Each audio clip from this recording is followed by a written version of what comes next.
Nous sommes le 17 septembre 2014 pour le Grand Prix de Wallonie, 198,2 km au programme entre Chaudfontaine, où les coureurs sont partis à 11h55, et l'arrivée au sommet de la citadelle de Namur. Et dès les premiers kilomètres de course, 6 coureurs sont sortis du peloton et constituaient l'échappée du jour, avec le néo-pro Loïc Chetou de la Cofidis, Thomas Degan de la Wanty Gobert, François Bidard d'AG2R, Serge de Wortlar de Véranda, le néo-pro Guillaume Martin de la FDJ et Clément Koretsky de la Bretagne Séchée.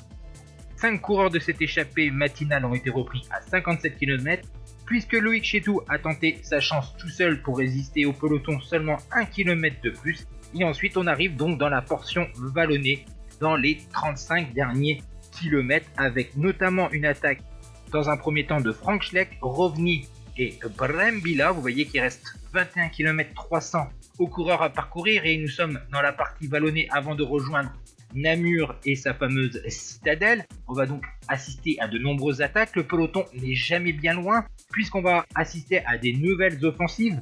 Backlands, Van Ender, Greg Van Avermaet et Frank Schleck vont réussir à s'extirper de ce peloton et maintenant on va longer donc la Meuse pour rejoindre Namur et l'écart va monter au maximum à 45 secondes avant que les formations AG2R mais surtout Tinkoff vont donc emmener le peloton. L'écart ne sera plus de 30 secondes au pied de la citadelle de Namur, une montée à 5% de moyenne avec des pavés. Les 4 hommes de tête ont un joli palmarès et Jelle Van Endert, certes son palmarès n'est pas très fourni mais on connaît ses qualités de puncher. Yann Backlands, ancien vainqueur du Tour de l'Avenir, excellent puncher belge qui est capable aussi de bien grimper. Greg Van Avermaet, lui c'est un bon coureur de classique et de course d'un jour avec de nombreuses places d'honneur. Et enfin Frank Schleck, champion du Luxembourg, on connaît son pédigré. Et derrière, eh bien le peloton, avec une attaque de Backlands, devant c'est neutralisé. Et derrière Tony Galopin, donc le peloton n'était pas trop loin. Galopin a fait la jonction, il profite de ce virage à gauche pour attaquer. Mais Greg Van Avermaet a senti le coup, il a pris la roue du français, puis Backlands a relancé dans cette ligne droite.